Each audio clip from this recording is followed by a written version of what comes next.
बिस्मिल्लाहिर्रहमानिर्रहीम। Welcome to medical medics. आज की वीडियो में हम बात करेंगे एक्स्ट्रा हेपेटिक बाइलियरी ऑपरेटर्स के बारे में। एक्स्ट्रा हेपेटिक हम इसको इसलिए कह रहे हैं क्योंकि ये हमारे पास लिवर के बाहर लाई कर रहा होता है। Extra mean outside and hepatic हम लिवर के लिए वर्ड यूज़ करते हैं।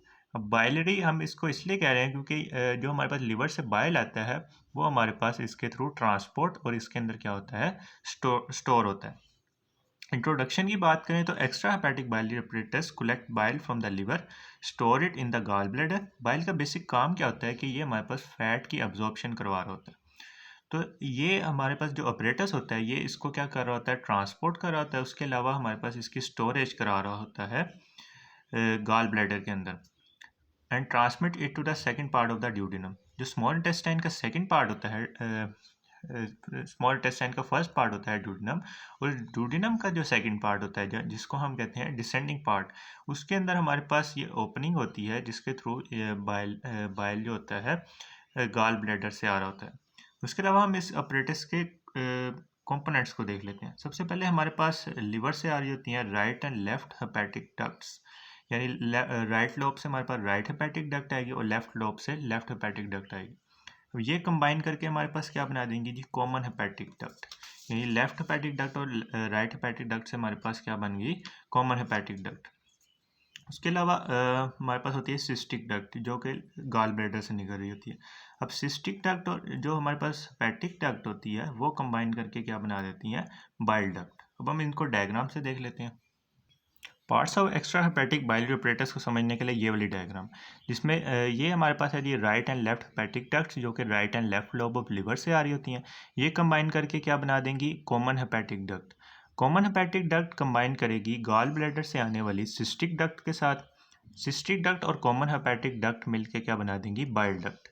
अब ये बाइल डक्ट आगे जाके पेंक्रियाटिक डक्ट जो पेंक्रियास से आ रही होती है उसके साथ मिलके बना देगी जी हेपेटो पेंक्रियाटिक डक्ट। ये हमारे पास होगी हेपेटो पेंक्रियाटिक डक्ट जो कि अल्टीमेटली ओपन हो जाएगी हेपेटो पेंक्रियाटिक एम्पुला के अंदर। और ये हमारे पास है जी वॉल ऑफ ड्यूडेनम, यानी सेकंड पार्ट ऑफ ड्यूडेनम के अंदर ये जाके क्या होगी, ओपन होगी। तो यही यहाँ पे मेंशन है कि हमारे पास right and left hepatic duct, common hepatic duct, bile gall bladder, उसके अलावा सिस्टिक डक्ट और बाइल डक्ट आ गई। अब हम ईच स्ट्रक्चर को डिटेल के अंदर देख लेते हैं। सबसे पहले right and left hepatic ducts को बात कर लेते हैं। Right and left hepatic duct emerge at the porta hepatis. Porta hepatis क्या होता है कि लिवर के विसरल सरफेस पे, जैसे हमारे पास हाइलम होता है किडनी का जहाँ से हमारे पास आर्टरीज और वेन्स जा रही होती हैं, उसी तरह हमारे पास लिवर का जो स्ट्रक्चर होता है जहाँ से आर्टरीज, वेन और बाइल डक्ट जा रही होती है उसे हम कहते हैं पोर्टा हेपेटिस। तो right and left hepatic duct emerge at the porta hepatis from the right and left lobe of the liver. यानी जो पोर्टा हेपेटिस होता है वहाँ पे हमारे पास राइट एंड लेफ्ट लोब से, लोब ऑफ लिवर से right and left hepatic ducts आ रही होती हैं। उसके अलावा हम अरेंजमेंट को देख लेते हैं। Arrangement of the structure at the porta hepatis from behind to forward is, यानी बिहाइंड टू फॉरवर्ड हमारे पास जो अरेंजमेंट होती है स्ट्रक्चर्स की, तीन मेन स्ट्रक्चर्स होते हैं, उनकी अरेंजमेंट कैसे होती है। सबसे पहले हमारे पास branches of the portal vein, यानी पोर्टल वेन की ब्रांचेज आ जाती हैं। फिर हमारे पास आ जाती है जी प्रॉपर हेपेटिक आर्टरी। उसके बाद हमारे पास आ जाती है जी हेपेटिक डक्ट्स। यानी सबसे पहले हमारे पास portal vein, then proper hepatic artery and then ducts. यानी इसको हम VAD से भी याद रख सकते हैं, वेन आर्टरी डक्ट्स। अच्छा, arrangement of structure in पोर्टा hepatitis को समझने के लिए ये वाली डायग्राम है। ये डायग्राम में ये जो स्ट्रक्चर है ये हमारे पास है जी पोर्टा हेपेटिस। उसके अलावा ये हमारे पास फिशर फॉर लिगामेंटम वेनोसम है और ये हमारे पास है जी fissure for ligamentum teres. Behind to forward यानी पोस्टीरियर टू एंटीरियर की बात करें तो सबसे पीछे हमारे पास पोर्टल वेन प्रेजेंट है। उसके आगे हमारे पास प्रॉपर हेपेटिक आर्टरी प्रेजेंट है। उसके बाद हमारे पास हेपेटिक डक्ट्स प्रेजेंट है जो हमारे पास आगे जाके बना देंगी, बाइल डक्ट बना देंगी। तो सबसे पीछे हमारे पास पोर्टल वेन की ब्रांचेस, देन हमारे पास प्रॉपर हेपेटिक आर्टरी, देन हमारे पास हेपेटिक डक्ट्स आ गई। उसके बाद आ जाती है हमारे पास common hepatic duct. Common hepatic duct कैसे बनती है, it is form by the union of right and left hepatic duct near the right end of the porta hepatis. यानी जो पोर्टा हेपेटिस का राइट एंड होता है वहाँ पे हमारे पास right and left hepatic ducts मिलकर क्या बना देती हैं जी, common hepatic duct. It runs downward for about 3 centimeter and is joined on its right side at an acute angle by cystic duct to form the bile duct। इसको हम diagram से देख लेते हैं। तो ये जो स्ट्रक्चर है ये है हमारे पास कॉमन हेपेटिक डक्ट। इस डायग्राम में हम क्लियरली देख सकते हैं कि ये हमारे पास right and left hepatic duct की यूनियन से बनी है। और ये हमारे पास बनती कहाँ पे है, जो राइट एंड होता है, right end of the porta hepatis पे ये बनती है। फिर ये हमारे पास runs downward for about 3 centimeter, यानी 3 सेंटीमीटर ये डाउनवर्ड रन करेगी। फिर ये राइट साइड पे हमारे पास जो सिस्टिक डक्ट होती है गॉल ब्लैडर से आने वाली, उसके साथ ये ज्वाइन करती है to form the bile duct. और यहाँ पे जो एंगल बनता है उसे हम कहते हैं जी एक्यूट एंगल, यानी एक्यूट एंगल पे हमारे पास common hepatic duct cystic duct के साथ मिलकर बाइल डक्ट बनाती है। तो यही यहाँ पे मेंशन है, it is form by the union of right and left hepatic duct near the right end of the porta hepatis. It runs downward for about 3 centimeter and is joined on its right side at an acute angle by the cystic duct to form the bile duct. उसके बाद हम बात कर लेते हैं accessory hepatic ducts की। कुछ cases में हमारे पास ऐसे होता है कि हमारे पास एक एडिशनल हेपेटिक डक्ट लाई कर रही होती है। Accessory hepatic ducts are present in 15% of subject. 15% of subject में हमारे पास एसेसरी हेपेटिक डक्ट प्रेजेंट होती है। They usually issue from the right lobe of the liver. ये हमारे पास कभी आमतौर पर ये हमारे पास राइट लोब ऑफ लिवर से आ रही होती है and terminates either in the gall bladder or in the common hepatic duct anywhere in its course और even in the upper part of the bile duct. इसकी टर्मिनेशन मुख्तलिफ जगहों पर हो सकती है। इसकी टर्मिनेशन गॉल ब्लैडर में भी हो सकती है, इसकी टर्मिनेशन कॉमन हेपेटिक डक्ट में भी हो सकती है, और हमारे पास इसकी टर्मिनेशन बाइल डक्ट के अंदर भी हो सकती है। उसके बाद हम बात कर लेते हैं गॉल ब्लैडर की। गॉल ब्लैडर बेसिकली हमारे पास बाइल की क्या कर रहा होता है, स्टोरेज कर रहा होता है। Gall bladder is a pear shape reservoir of bile, यानी ये हमारे पास एक पीयर शेप स्ट्रक्चर होता है जो कि बाइल को क्या कर रहा होता है, स्टोर कर रहा होता है। Situated in the fossa on the inferior surface of the right lobe of the liver. Liver की जो इंफीरियर सरफेस होती है उस पर एक फोसा प्रेजेंट होता है जिसको हम कहते हैं फोसा फॉर गॉल ब्लैडर। वहाँ पे हमारे पास एक pear shape reservoir of bile होता है, उसे हम कहते हैं जी gall bladder. The fossa for gallbladder extend from the right end of the porta hepatis to the inferior border of the liver। यानी जो राइट एंड होता है पोर्टा हेपेटिस का, वहाँ से ये शुरू होता है और जो इंफीरियर बॉर्डर होता है लिवर का, वहाँ तक ये क्या कर रहा होता है, एक्सटेंड कर रहा होता है। अब हम इसको डायग्राम से देख लेते हैं। तो ये हमारे पास है जी लिवर की इंफीरियर साइड। इंफीरियर साइड पे हमारे पास ये जो स्ट्रक्चर प्रेजेंट है ये है हमारे पास गॉल ब्लैडर।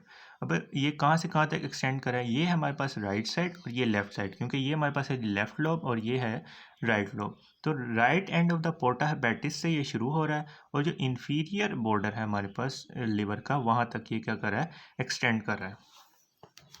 तो यही चीज़ यहाँ पे मेंशन है कि it extend from the right end of the porta hepatis to the inferior border of liver। उसके बाद बात कर लेते हैं डायमेंशन एंड कैपेसिटी की। Gall bladder is about 7 to 10 centimetre long, यानी ये 7 to 10 सेंटीमीटर लॉन्ग होता है। 3 centimetre broad at it widest point, यानी जो इसका नीचे वाला पोर्शन होता है वहाँ पे ये 3 सेंटीमीटर ब्रॉड होता है और ये स्टोर कर सकता है 30 to 50 मिलीलीटर ऑफ बाइल को। उसके बाद हम इसके पार्ट्स को देख लेते हैं। सबसे पहले गॉल ब्लैडर का हमारे पास आ जाएगी fundus, then body and then neck. अब हम इसको डायग्राम से देख लेते हैं। तो ये हमारे पास है जी गॉल ब्लैडर। तो गॉल ब्लैडर का ये जो पोर्शन है ये है हमारे पास फंडस, उसके बाद हमारे पास बॉडी आ जाती है, उसके बाद हमारे पास क्या आ जाती है, नेक आ जाती है। अब ईच पार्ट को हम डिटेल में देखेंगे। सबसे पहले हमारे पास फंडस आ जाती है। Fundus project beyond the inferior border of the liver. Inferior border of liver के भी हमारे पास क्या होती है, ये बियॉन्ड एक्सटेंड कर रही होती है। In the angle between the lateral border of the right rectus abdominis. Rectus abdominis के लेटरल बॉर्डर के दरमियान और जो 9th कोस्टल कार्टिलेज होती है, यानी रेक्टस एब्डोमिनिस के लेटरल बॉर्डर और जो 9th कोस्टल कार्टिलेज होती है उनके दरमियान एक एंगल होता है, वहाँ तक ये क्या कर रहा होता है, प्रोजेक्ट कर रहा होता है। It is entirely surrounded by the peritoneum and is related anteriorly to the anterior abdominal wall। ये हमारे पास टोटली कवर होती है पेरिटोनियम के साथ। और अगर इसके एंटीरियरली बात करें तो एंटीरियरली हमारे पास क्या लाई करा होगा, एंटीरियर एब्डोमिनल वॉल। उसके अलावा पोस्टीरियरली की बात करें तो posteriorly to the beginning of the transverse colon. इसके पोस्टीरियरली हमारे पास क्या लाई करा होगा, ट्रांसफर्स कॉलन। तो इस 3D डायग्राम में हम क्लियरली देख सकते हैं कि ये हमारे पास है जी गॉल ब्लैडर। तो गॉल ब्लैडर का जो लिवर का इंफीरियर बॉर्डर है, इंफीरियर बॉर्डर के नीचे से जो पार्ट हमारे पास गॉल ब्लैडर का प्रोजेक्ट कर रहा है उसे हम कहते हैं जी fundus of the gall bladder. और ये हमारे पास रिलेट कर रहा होता है 9th रिब के कोस्टल कार्टिलेज के साथ। यानी ये प्रेजेंट होता है 9th rip off costal cartilage और जो राइट रेक्टस एब्डोमिनस मसल होता है यहाँ पे करके प्रेजेंट होगा, उनके दरमियान एंगल से ये हमारे पास प्रोजेक्ट कर रहा होता है। उसके अलावा हमारे पास ये इंटायरली सराउंड होता है पेरिटोनियम से, और ये एंटीरियरली लेट होगा एंटीरियर एब्डोमिनल वॉल के, यानी जो एंटीरियर एब्डोमिनल वॉल इसके सामने लाई करी होगी एंटीरियरली उसके साथ रिलेट कर रहा होगा। उसके बाद पोस्टीरियर की बात करें तो हमारे पास ये ट्रांसफर्स कोलोन क्या लाई कर रही है, इसके पोस्टीरियरली लाई कर रही है। तो यही चीज़ यहाँ पे मेंशन है कि it projects beyond the inferior border of the liver in the angle between the lateral border of the right rectus abdominis muscle and the 9th costal cartilage. It is entirely surrounded by the peritoneum and is related anteriorly to the anterior abdominal wall and posteriorly to the beginning of the transverse colon. उसके बाद हम बात कर लेते हैं body की। Body basically हमारे पास like कर रही होती है fossa for the gall bladder. ये जो इंफीरियर सरफेस ऑफ लिवर होती है उसके अंदर हमारे पास फोसा होता है गॉल ब्लैडर के लिए, उसके अंदर हमारे पास बॉडी लाइक कर रही होती है। The upper narrow and of the body is continuous. जो अपर लेटरल बॉर्डर होता है वो हमारे पास कंटिन्यू हो जाता है, अपर नैरो एंड होता है बॉडी का, वो कंटिन्यू हो जाता है नेक के साथ at the right end of the porta hepatis. यानी जो पोर्टा पेटिस का राइट एंड होता है वहाँ पे जो बॉडी होती है वो हमारे पास कंटिन्यू हो जाती है नेक के तौर पर। The superior surface of the body is devoid of peritoneum. Superior surface body की जो होती है वो पेरिटोनियम से डिवाइड होती है and is adherent to the liver, और वो हमारे पास लिवर के साथ क्या होती है, एडहेरेंट होती है। एडहेरेंट है तो इसीलिए तो उस पर हमारे पास क्या नहीं है, पेरिटोनियम कवर नहीं है। Inferior surface is covered with peritoneum and is related to the beginning of the transverse colon. यानी हमने फंडस में भी बात की थी कि वो पोस्टीरियरली किसके साथ रिलेट कर रही थी, पोस्टीरियर ट्रांसवर्स कोलोन के साथ रिलेट कर रही थी। अब इसमें हम बात करें कि inferior surface of body of gall bladder हमारे पास रिलेट कर रही है ट्रांसवर्स कोलोन के साथ and to the first and second part of duodenum. उसके अलावा जो first and second part of duodenum होता है वो भी बेसिकली हमारे पास ट्रांसवर्स कोलोन के बिहाइंड ही लाई कर रहा होता है, वो भी क्या इसके क्या हो जाएगा, इसके साथ रिलेट हो जाएगा। उसके बाद हम बात कर लेते हैं नेक की। The neck is the narrow upper end of the gall bladder.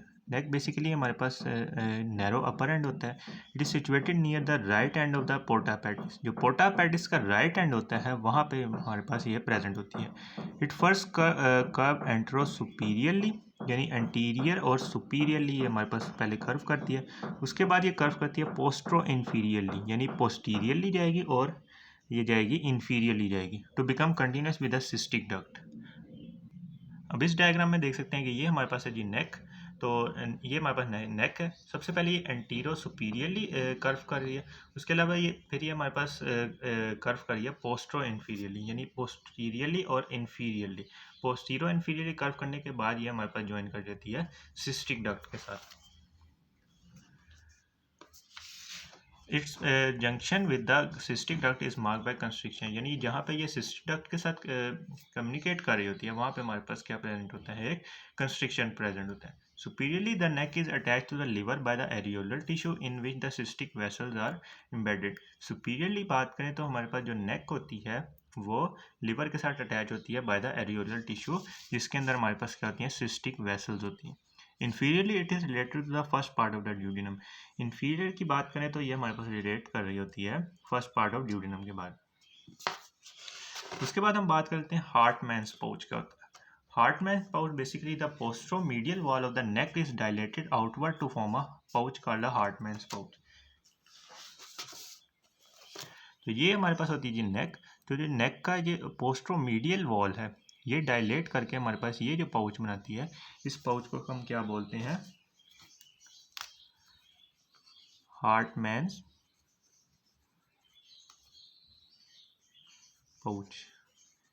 तो ये जो हमारे पास पाउच है जो पोस्ट्रोमीडियल वॉल ऑफ द नेक पे प्रेजेंट है, इसे हम कहते हैं जी हार्टमैन्स पाउच। और इसकी डायरेक्शन क्या है, इसकी डायरेक्टेड डाउनवर्ड्स एंड बैकवर्ड्स, यानी ये बैकवर्ड्स और डाउनवर्ड्स इसकी डायरेक्शन होती है। गॉल स्टोन्स जो होते हैं हमारे पास, यानी हमारे पास अगर गॉल स्टोन बन जाए गॉल ब्लैडर के अंदर, गॉल स्टोन में lodge in this pouch. Gall stone जो होते हैं वो इसके इस पाउच के अंदर क्या हो सकते हैं, जमा हो सकते हैं। उसके बाद हम फंक्शंस ऑफ गॉल ब्लैडर को देख लेते हैं। फंक्शंस की बात करें तो स्टोरेज ऑफ बाइल इसका क्या है, मेन फंक्शन है। Storage of bile and it's release into the duodenum when required, यानी जब हमारे पास फैट आ रहे हैं फूड के अंदर, फैट की डाइजेशन के लिए तो हमारे पास बाइल होता है, तो उसको उसकी स्टोरेज हमारे पास बाइल के अंदर होती है, और इसकी जो गाल ब्लैडर की हमारे पास कंस्ट्रिक्शन होती है, तो बाइल रिलीज हो जाता है हमारे पास सेकंड पार्ट ऑफ ड्यूडेनम, क्योंकि स्मॉल इंटेस्टाइन में बेसिकली हमारे पास एब्जॉर्प्शन ऑफ फैट भी होनी होती है। तो इसकी रिलीज हो जाती है जब हमारे ज़रूरत होती है, यानी जब हमने फैट को इनटेक किया होता है। उसके अलावा absorption of water and concentration of bile में भी concentrated as much as 10 times, यानी जब हम एब्जॉर्प्शन करा लेंगे वाटर की, तो हमारे पास बाइल की क्या हो जाएगी, कंसनट्रेशन हो जाएगी। The normal gallbladder also absorbs small amount of loose bile salt cholesterol compound, ये जो loose bile salt cholesterol compound होती हैं उसकी स्मॉल अमाउंट्स को भी क्या करता है, ये एब्जॉर्ब करता है। It regulate pressure in the biliary system by appropriate dilation और कॉन्ट्रैक्शन, ये हमारे पास बाइलरी सिस्टम के अंदर प्रेशर को भी क्या करता है, मेंटेन करता है, क्योंकि ये हमारे पास डायलेट और कॉन्ट्रैक्ट कर सकते हैं, तो इस तरह ये हमारे पास प्रेशर को क्या करता है, रेगुलेट करता है। Thus the normal choledochoduodenal mechanism is maintain, यानी जो कोलिको ड्यूडेनल यानी ड्यूडेनम और जो हमारे पास ये जो एक्स्ट्रा हेपेटिक बाइलरी apparatus है, इसका जो नॉर्मल मैकेनिज्म है, यानी प्रेशर के थ्रू हमारे पास ये बाइल से जो बाइल होता है गॉल ब्लैडर से बाइल वो ट्रांसपोर्ट होता है सेकंड पार्ट ऑफ ड्यूडेनम में, तो इस मैकेनिज्म को मेंटेन रखने के लिए प्रेशर को रेगुलेट करना बहुत ज़रूरी है। और इस प्रेशर को कैसे रेगुलेट करता है, ये डायलेशन और कॉन्ट्रैक्शन से। तो ये हमारी पार्ट 1 वीडियो थी, इंशाल्लाह नेक्स्ट हम पार्ट 2 की वीडियो में डिस्कस करेंगे।